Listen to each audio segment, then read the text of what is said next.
Welcome back to the O Behave Show on Pet Life Radio. I'm your host, Arden Moore. I got one of my favorites on. She is Chrissy Joy, and she is full of joy. She's full of talent, and her heart does beat dog. So we're going to start with the Beasley, but you have some very, very talented dogs. A lot of them have the BC in them. What's that stand for? Yeah, so that's Border Collie. Yeah.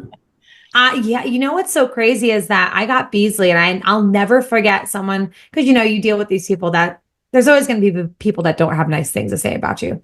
And I'll never forget the Yeah. person. I'll never forget the person that said, I just can't imagine you with ever having a Border Collie. Like you're just not a Border Collie person. Really? And I have three, well, three and a half. Yeah. So there. Honestly, yeah. You So got the like brainiac breed. they Yeah. match my personality. I do. Beasley is a total mix. I actually wasn't doing any of this work with dogs on set. Even when I got Beasley, I had no idea I was going to be doing this. I Well, loved Beasley's from a rescue in he Pennsylvania, is. right? Yeah, yeah. Just on a whim. I saw him on Pet Finder. We decided to get a dog. Saw him on Pet Finder. I saw his photo. He looked terrified. It wasn't even the cutest puppy photo, I'll be honest. But there was something about that dog. God had spoken to me, something, believe in whatever religion or non-religion, something outward had spoken to me. And it was like, that is your dog. You need to go get that dog. And I'll never forget the day we were in Arizona. This is a Pennsylvania rescue. We were on vacation. And I was like, can you hold the puppy? I will be there. I will get that dog. And they're like, we can't hold him. So you'll just have to, when you get back, let's hope he's still there. And I remember texting like to the last 10 minutes of our arrival, like, is he still there? Did he get picked? Because they were having this whole big adoption event. I'm like, oh my God, he's gonna get picked. And no, he was still there. And I went in there, there was a whole litter, it was 14 puppies. There were probably like 10 left at that point. And I just like none of the puppies mattered. I just took that one. I just saw him. I was like, this is mine. And my husband's like, what about this one? What about that one? I'm like, no, this is my man. And that's your heart dog. Yeah. Yeah. That's now Beasley had a medical issue, right? We're not yeah, he's been on IBD. Like, we thought so. Oh. We're not really sure. It ended up being like a cortisol insufficiency. Oh. So like an adrenal, like a cortisol in like just a slight insufficiency, enough that he has to be on the lowest dose of prednisone you could ever imagine. I mean, the doctors and specialists kind of laugh at me because they're like, it's like blowing dust in his face. That's how little it is. But honestly, it keeps him eating. It keeps him happy. What's a favorite trick of Beasley? Beasley, he is my most detail-oriented dog. He is so good at like typing on a computer. I could use some help. Playing Jenga. Yeah, playing Jenga. If you specifically show him something to do, he is very methodical. That is like, he is your guy. Wow. Like he's a method actor. Yeah. Honestly, if there's one thing I can share with you, I'll never get in another set dog. Never get in another set dog. There was a scene where we had to film and it was so tight that I physically couldn't be in the room. They would see me. So Beasley had to lay on the ground, and then at a cue, he had to go up on the couch. There was no room for me in that room. I literally could not be in the room. And I was like, guys, let's run through it a couple times. And then why don't I just leave him in there and we'll just see what happens. And what happened is the scene goes on, the actor says a certain line, crosses the room, and that's the cue for the dog to go on the couch. I cannot kid you that we rehearsed it 3 times. I stepped out of the room. I'm looking through the window. That's all I can do. And he did it all on his own. Said telepathic. Yeah. He said action. He laid there. He heard the actor do his cue. He saw the actor walk. He went over, jumped on the couch. Like, there's never going to be another dog that I've ever had. Oh, don't say that, but that is a tribute to Beasley. Yes. Yeah. It's definitely something that I'm comfortable saying because I never want to place such expectation. Like, he is a one of a kind set dog for sure. Now, the next dog I want you to tell it's got a name that means fast, quiet, rapid pace, and leader. You put these together and that says? That's Whidbey. So, and believe it or not, that was just luck that his name meant that. We lived on Whidbey Island. I don't know if you know where that is. Yeah, my brother was in the Navy. Yeah, so Oh, yeah. there. So you're familiar. Yeah, my husband was in the Navy. So we were in Whidbey Island and I loved it out there so much so that I was like, we're going to name our dog, the next dog, Whidbey, because I love it out there. And it turns out it's like the name that nobody can ever say on set. So Yeah. they So call what do they? him, How do they spoil it with? they call him Wimpy. They call him Wibbly. They call him Whippy. Wiggly. Yeah. So eventually, so his set name is Kevin Bacon. Are you So kidding? no. There's 6 degrees of Kevin Bacon. Absolutely. Like, Dogs. and I know that Whidbey's now like somewhere in that mix for all the filming he's done. But yeah, his name is Kevin on set because a lot of people can't say Whidbey. So And he listens to Kevin. he listens to Kevin. Yeah.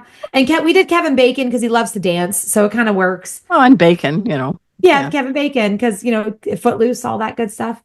Well, Um, he's kind of goofy, you say, and that's all right. He is totally goofy. And he loves to skateboard. If there's one thing he could do for the rest of his life, it would just be to skateboard everywhere. So, um, he's a really, to be honest, for a border collie, he is the most chill.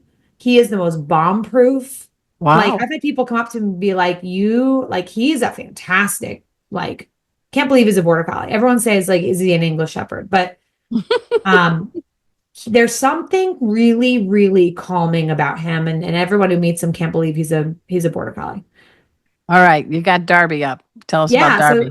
so Darby is like the total like opposite of Whidbey, and they have the same parents. Oh, So well, my sister and I are total opposites. are And you?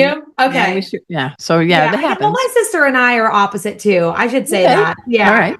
But like he's psycho, high drive. But what I love about him is I've never met a dog that is willing to do so much for you for absolutely nothing other than your love and affection. Wow. He will go out and do a full dance performance with me. He does not need a reward. He does not need a treat. He does not need a ball. Of course, I give these things. Of course, he gets these Right. things.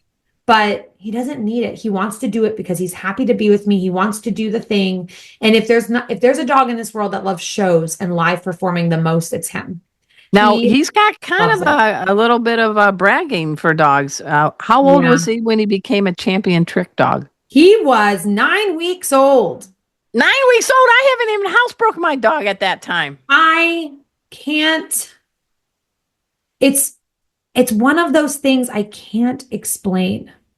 I can't explain it. Like Arden, I'm serious. He Yeah, was 9 weeks. that's We crazy. we did all that in like a week. Like it was unreal. It was So unreal. he's a He sponge. picked up everything like it was no big deal. Like, Wow. got it. You show me once, I got it.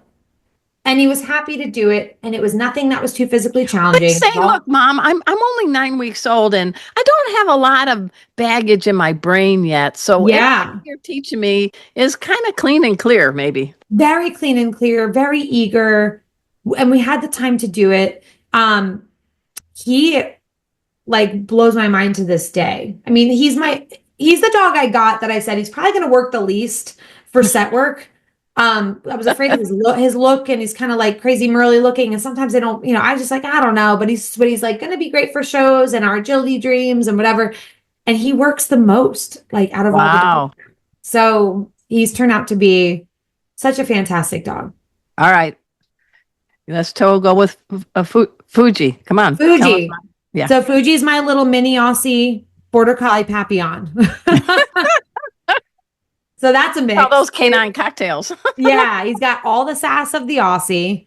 He's got all the swiftness of the Papillon, and he's not really herdy, but he's very biddable like a border collie. Oh. He's a big emotional teenager, but I Yeah. love him. I love him so much. He's just like one of those like little emotional teenagers, but man, he makes you laugh every single day. He's so athletic. He catches on to things so quickly. Now, doesn't your daughter and he like to play? Yeah, my agility, daughter loves to work him. I wouldn't say as much as I wish though. He can be really forward in his sport. So it's hard for her a little bit. Like Whidbey's still her like number one because he'll be right with her. Aw. He's sassy, but I love his size because it really makes it fun to do some of the tricks that, it's nicer to not do at 50 pounds. So, Yeah. and How much does he weigh? He's only 25. So Okay. he's a little guy, and he's paving his way as a set dog. He's already got a bunch of jobs under his belt, But I will be honest, he is my most aloof out of all the dogs. Hmm. I struggle the most with him when it comes to completion of tasks on set, when there's distractions, things Mhm. like that. So this is just an ode to all you pet parents out there. Like, my path is not perfect. And I've had to make a lot of adjustments for all of these different dogs and all of their different ways. And that doesn't include me. I have absolutely, asked for outward sources for support. Well, And there's that's nothing, okay. and Yeah, that's you great. And don't have all the answer. you Is don't. there another dog journey? There is. He's my youngest, but not my smallest. He was, he is another large border collie that I own. He's probably close to 45 pounds. He is about, what is he, like almost two now? Well, it's about a year and a half now.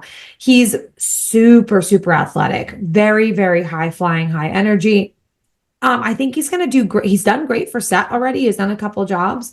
Um, I love him because he's the perfect. I mean, he is a working line border collie, so I get all the things, right? So he is a super herdy drive, the most herdy of them all. He is the type of border collie that would have the tendency to be neurotic, to be honest, Okay. like chasing the lights and all this stuff. Famous artists tend to be a little neurotic sometimes. Yeah, right. So you got to keep him mentally happy. But what I love about him is he has an impeccable impulse control with all of his energy. Whereas Really? That's a combo. Darby wants to blow through tricks. He's like, hurry, hurry. Whitby is sometimes a little too on the medium drive side. Journey is the perfect blend of punch and precision. So he's going to be a lot of fun to, kind of bump up some of the skills when I need them or want them that we could really work on together. I'm curious. Have you ever had to, well, you probably have loaded them all up in one vehicle. And how do you do that? And I'm sure it is not a Volkswagen Bug. No, it's not. Yeah, I have a Nissan van. It's a passenger van though. It's not a high top. Mhm. And I have it outfitted with Roughlin crash tested crates. This is important because God forbid we ever, have a bad accident or anything. I just want Good. to make sure they're in the right type of crates. But yeah, they all actually in a Tetris style, they all fit in there. But I'm maxed out at this point. My husband would probably be very grateful to hear that.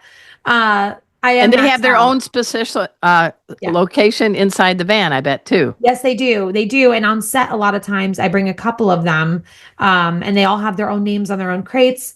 Thankfully, the van will run while it's shut, so I can, Mhm. have AC going and all live shows. We have them in there sometimes, and it's a great holding space. They're comfortable. They know it's safe in there. A lot of times, I'll actually prefer to put them in there because the dogs know that very Great well. is great. Yeah. And they really do understand that that is a safe space for them. So, but I also just got another car because I'll tell you this, when you want to go into New York City and you want to go into Philly and all these things, bringing your van into those cities is not the answer. You will never fit in any of those parking garages, and the outdoor lots, they typically will be like, oh, that's a commercial vehicle. So it is helpful to Oh, have another car that you can buzz around in with one or two dogs and my daughter as well. well, I'm glad you brought your daughter too. So Yeah. that's cool. We just have a few minutes, and I know people are just dying to know just time management because you have to sleep. You're a mom, you're a wife, you're a doggone great a dog advocate. You do a lot of things, but how do you manage your time and not go crazy? That is really hard. I'm not perfect at this. I actually will be perfectly honest. I reached a pinnacle of burnout probably 6 months ago. And it was because I had been running myself so hard that life things were falling apart, the quality of being a mom and a wife and taking care of yourself. And so my time management has been extremely important. What I've done is I stopped pleasing other people by doing things that wasn't really what I wanted to be doing. So I Good. stopped following the crowd of doing certain sports and doing certain, things that's just what you do, right? You have dogs and this is what we do, right? I stopped doing all that and I I'm glad to started hear to, that. yeah, I started to take care of myself better. And I had to really kind of take the dogs just for hikes for a while just to do that. And yes, I felt completely guilty doing that, but to take care of myself was so paramount in order to kind of build those building blocks back up. And now with time management, this is the most important thing I have to say. You can't do it all. You can't. And that's okay. And Mhm. you are going to learn that your dogs can get a lot out of you And it doesn't have to be an enormous training session with them. You know, Good. you can take small 5-minute chunks out of your day, 5 to 10 minutes of solid training, and then nourish their life. Mental enrichment, take them for a hike. It's probably doing you good to get some vitamin D in the sun. And do what fulfills you first. And I think that And you said a big word here, Chrissy, enrichment. yeah, Our dogs don't just need physical; they need the right, mental. right. And I live in Dallas in a neighborhood called Funky Little Forest Hills. It's pretty cool. Oh And yeah, I okay. take my two girls, Kona and Emma. We go on different routes, That's awesome. different times, and I do let them do a little parkour, where they Yes. get to put their paws on the fire hydrant, pose for a photo, and Yes. go. And I'm just trying to get them enriched because there's different squirrels on different streets, right? That's right. That's right. And honestly, you said it, just switching up the route, like go backwards one time on the route Yeah. that you've gone on. What are 3 traits that you wish you had that dogs have? Oh. They don't compare themselves to others. I wish I had that. That'd be great. I mean, that's just in today's world. I think Yeah. everyone feels that, but some people feel it more than others, right? Good. Um, they're so grounded in their moment. They're so present every single moment. They don't have a phone buzzing. They're not worried about bill, like things like that. They're so grounded in that moment. And then Is there a they're just physical thing they do that you wish you could do? a physical thing. Hmm. That's a really tough one. I'm not sure about physical so much Okay. as if I were to add one more thing, I think it's just they wake up with a sincere appreciation for the people in their life or what's in their life right around them. I And like so that. they're not seeking outward and all of that. They have such a sincere appreciation for the people they love, and they don't care what you look like, that none of that matters. They just feel love and joy, and that's how they live their life day in, day out. I mean, they can turn my mood around in like 5 minutes because Oh, absolutely. they're always How do people follow you glass again? half Please full. give us a couple ways. Yeah. So if you want to check me out on social media, I have ChrissyJoy.com. You can find all the classes there as well. Social media based, you can follow the Joy Crew and the Chrissy Joy on any platform. So we have TikTok as the Joy Crew. Facebook has both accounts. Instagram has both accounts. And I'm always available. So feel free to ever reach out, have questions, things like that. I'm happy to help. Well, I have enjoyed thoroughly having you, Chrissy Joy, back on our O Behave show. And hey, Pet Pals, that's it for our show today. Uh, you got to check out Chrissy and her team. They're really making this planet filled more with joy and can-do-ness. And I also want to do a shout out to my producer, Mark Winter. He is the executive Pet Life Radio. We are the largest pet radio network on the planet. And we have been on the air, this show, since '07, making us the longest running weekly podcast for pets when it was with Skype, and Skype doesn't exist anymore. So you want to follow me, please go to Arden Moore, my YouTube channel, my website, and my passion is pet safety. So I am very happy to let you know that you can now take my Pet First Aid for You classes in person, interactive, and self-paced. So you have no excuse. You got to learn how to protect your pet. My courses do it in a fun way. Yes, there's puns, but it's all veterinary approved. And, hug your dog, hug your cat. And so until next time, this is your flea-free host, Arden Moore, delivering just 2 words to all you 2, 3, and 4-leggers out there. Oh, behave.